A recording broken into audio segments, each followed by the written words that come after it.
नमस्कार। फिर से एक बार स्वागत है मेरे चैनल पर। मैं हूं राज। आप देख रहे हैं हाईवे 33। दोस्तों, सड़क पर चलते चलते कब क्या हो जाए, कई तरह की घटनाएं आ जाती है नज़र में। और ट्रक का काम तो बहुत मुश्किल भरा होता है। रात दिन चलना पड़ता है। कभी ट्रक खराब भी हो जाती है, कभी बारिश आ जाता है, कभी तूफान आ जाता है। तो कई तरह की दुश्वारियाँ साथ में लगी रहती है। और ऐसी ही एक घटना राजू के साथ में हुआ। राजू का पूरा नाम रविंद्र कुमार है। और इनके साथ में जो घटना हुआ था, ये गंगानगर के हाईवे पर, राजस्थान के, आज से 12 साल पहले की बात है। तो चलते हैं दोस्तों इनकी कहानी में। लेकिन दोस्तों, आपने मेरे चैनल को सब्सक्राइब नहीं किया है तो जल्दी से कर लीजिए और साथ में बेल आइकन को दबाना मत भूलिएगा। और हाँ दोस्तों, अगर आपके पास भी इस तरह की कोई अपनी स्टोरी है, कोई घटना है, तो आप हमें व्हाट्सएप नंबर पर शेयर कर सकते हैं। मैं आपकी कहानी को ज़रूर बनाऊंगा। तो चलते हैं हाईवे 33 के सफ़र पर। दोस्तों, मेरा नाम राजू है। वैसे पूरा नाम तो रविंदर है, लेकिन लोग बाग मुझे राजू राजू करके पुकारते थे।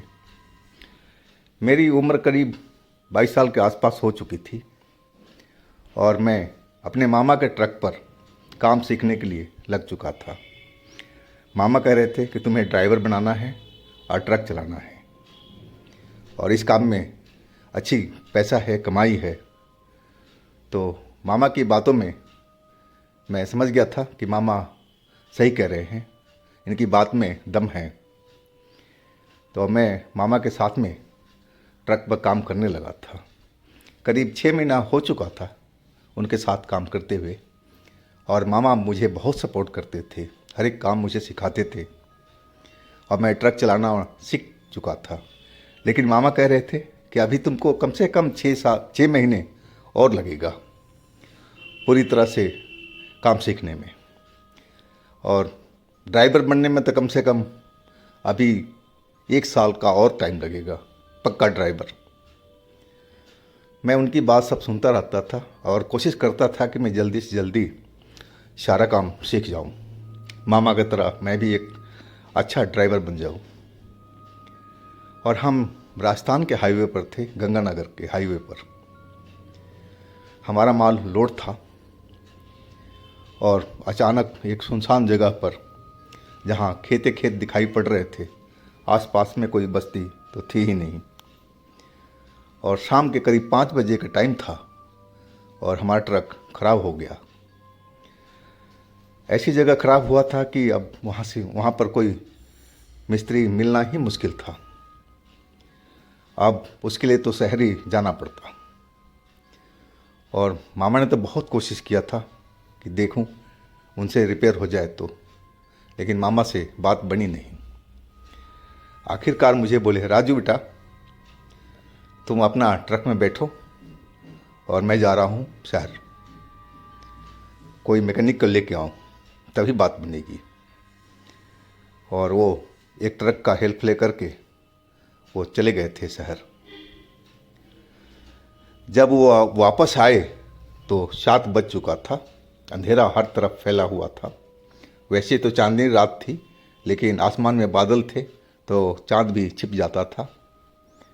और 7 बजे आए तो उनके साथ में मैकेनिक था और उसी की बाइक पर वो सवार होकर के आए थे।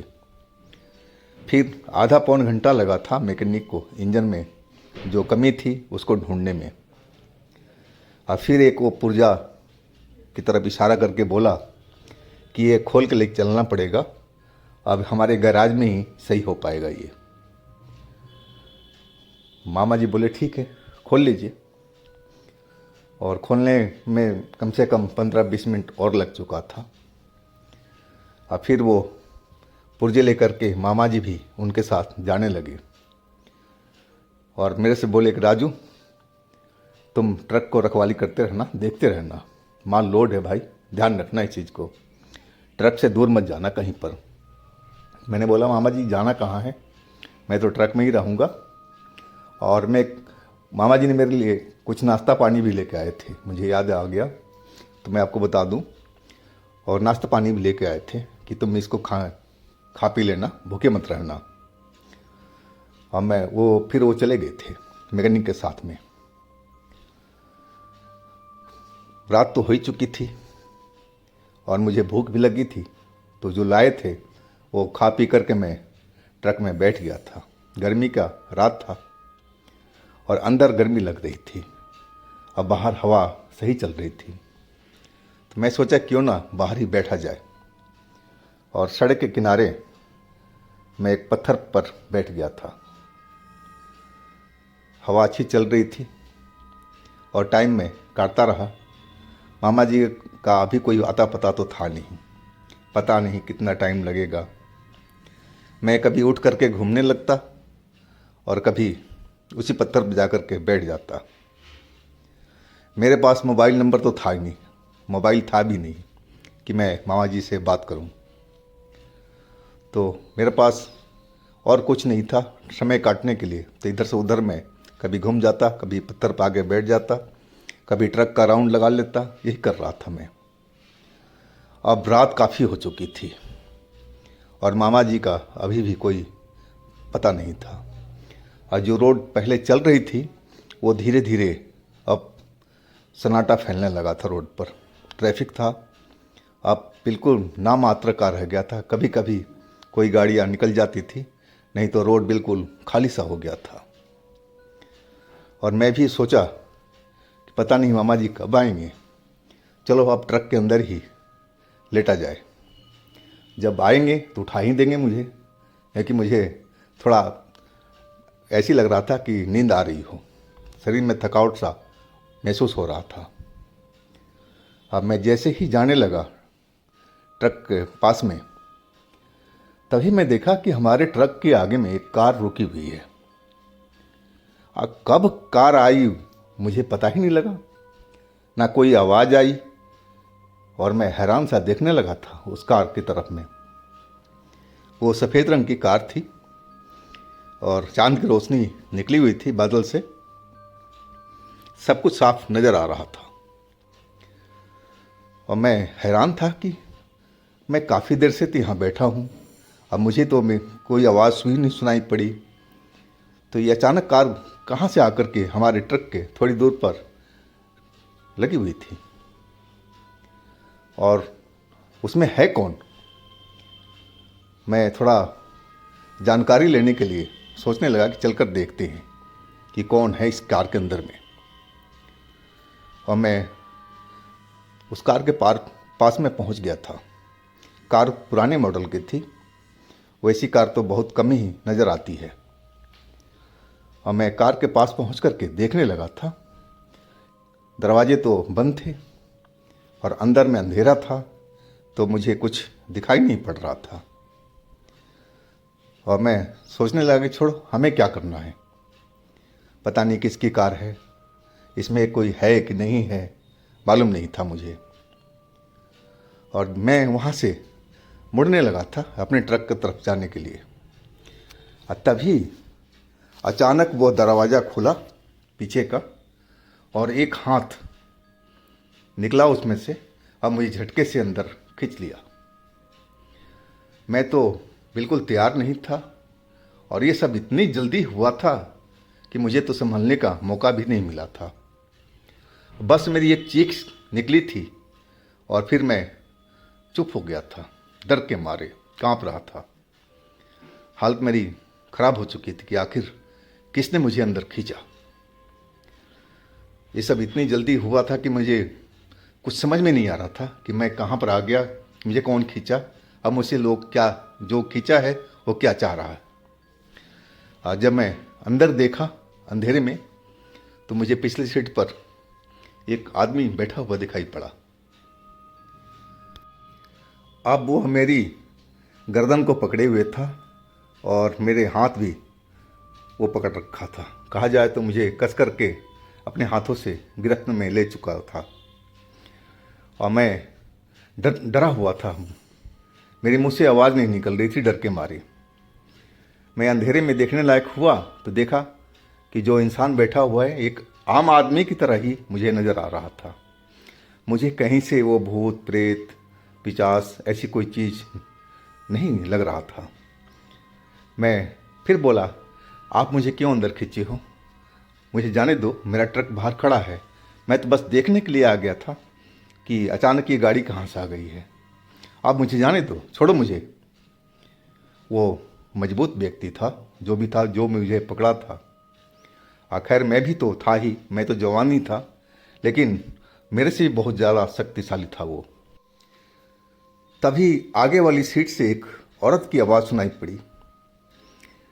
वो कह रही थी कि तुम जल्दी करो ना, इसकी आत्मा को निकालो, इसके शरीर को बाहर फेंको, जल्दी करो, टाइम खत्म होता जा रहा है।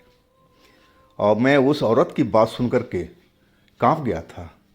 मैं समझ गया था कि ये लोग मेरे साथ में क्या करना चाहते थे, यानी कि मेरा मर्डर करना चाहते थे। लेकिन आत्मा को कैसे निकालें, ये बात मेरी समझ में नहीं आई थी। और वो जो इंसान था जो मुझे पकड़ रखा था, अब वो मेरे ऊपर दबाव बनाने लगा था कि मुझे वो मार सके। मेरे गर्दन पर जोर लगाने लगा था। अब मैं उसे छुड़ाने की भरपूर कोशिश कर रहा था कि कैसे भी इसके बंधन से मैं निकल के बाहर भाग जाऊं। मैं उसे बराबर संघर्ष कर रहा था, मुझे छोड़ो। मैं बोल भी रहा था, चिल्ला भी रहा था, लेकिन मेरी चिल्लाहट को कोई सुनने वाला उस रोड पर था ही नहीं। बिल्कुल एकांत पड़ा हुआ था वो सब जगह। और अचानक मैं उसे एक बार तो छूट ही गया था, और जैसे छूटा मेरा शर्ट को उसने खींच लिया था और मेरा शर्ट का बटन सारे टूट करके अलग हो चुके थे। और फिर मेरी वो गर्दन को पकड़ लिया था, और इस बार वो गर्दन को दबाते जा रहा था। फिर भी मैं बचने के लिए बहुत कोशिश कर रहा था कि उसकी पकड़ से मैं निकल जाऊं। और तभी उसका हाथ मेरे जो लॉकेट था गले में और उस पर पड़ा, और बस उसी समय लगा कि उसके शरीर से कोई बिजली का तार, नंगी तार छू गई हो। और वो चिल्ला पड़ा बहुत तेज़ी से, इतनी तेज चिल्लाहट थी कि लगा कि मेरे कान के पर्दे फट जाएंगे। और अचानक उस कार के अंदर में धुआं सा भरने लगा था, और सब कुछ अंधेरे में डूबता चला जा रहा था। और मेरी आंखें भी बंद होने लगी थी, और मुझे लगा कि मुझे बेहोशी होती जा रही है। और वही हुआ, मैं बेहोश हो चुका था। जब मुझे होश आया था तो मैं देखा कि मेरे ऊपर पानी फेंका जा रहा है, और पानी की वजह से ही मेरी जो होश था वापस आया था। और मेरे मामा जी मुझे आवाज़ लगा रहे थे कि राजू, राजू उठो बेटा, उठो बेटा, क्या हुआ तुम्हारे साथ में, बताओ, उठो तो सही तुम। और मैंने अपनी आंखें खोला तो देखा कि मेरे मामा ही मेरे ऊपर झुके हुए थे, और साथ में जो मैकेनिक था वो भी पीछे खड़ा हुआ था, और वो पानी के छींटे मेरे ऊपर चेहरे पर मार रहे थे।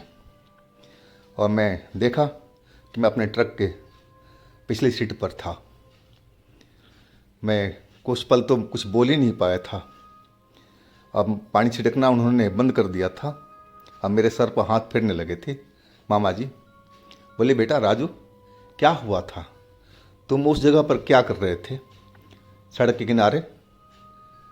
मैं मामा जी को अब धीरे धीरे सारी बात बताने लगा था कि मामा जी, मैंने एक कार देखा था, मैं तो बाहर बैठा इंतज़ार कर रहा था आपका, समय पास नहीं हो रहा था, तो कभी मैं आगे कभी पीछे इस तरह चक्कर काट रहा था, कभी बैठ रहा था। अब फिर मैं वो कार देखा था, तो कार कब आई थी मुझे पता ही नहीं लगा था, क्योंकि उस कार की कोई आवाज़ ही नहीं आई थी, ना कोई लाइट जली थी। तो बस ऐसे ही मैं देखने के लिए चला गया कौन है कार में। और फिर दरवाज़ा खुला, बाकी जो कहानी मैं उनको सब कुछ बता दिया। मामा जी सुन कर के हैरान थे। बोले, हम जब जो आए तो तुम ट्रक में थे ही नहीं, ट्रक लॉक भी नहीं था, हमने अंदर भी देखा तो तुम नज़र नहीं आए। फिर हम बाहर देखने लगे तो तुम आगे सड़क के किनारे पर पड़े हुए थे बेहोश। तब हम उठा करके ले आए। तो वो मिस्त्री जो था, मैकेनिक था, वो बोला मामा जी से कि भाई साहब, इस रोड पर कभी कभी छलावा नज़र आता है और किस रूप में आए ये कहा नहीं जा सकता है। मैंने ऐसी बहुत सारी घटनाएं सुन रखी हैं। वो तो भला हो कि हम लोग टाइम पर पहुंच गए थे, नहीं तो इस बेचारे के साथ में पता नहीं क्या हुआ होता। और उसकी बात सुन कर के मैं डर गया था। अब मुझे समझ में आ गया था कि ये सब जो लोग थे, उसमें जो लेडीज़ थी और जो जेंट्स था, वो कोई भूत ही था, कोई छलावा ही था, और वो मेरी आत्मा को मेरे शरीर से निकाल करके कैद करना चाह रहे थे, जो मैंने सुना था। और मैं डरा हुआ था अभी भी।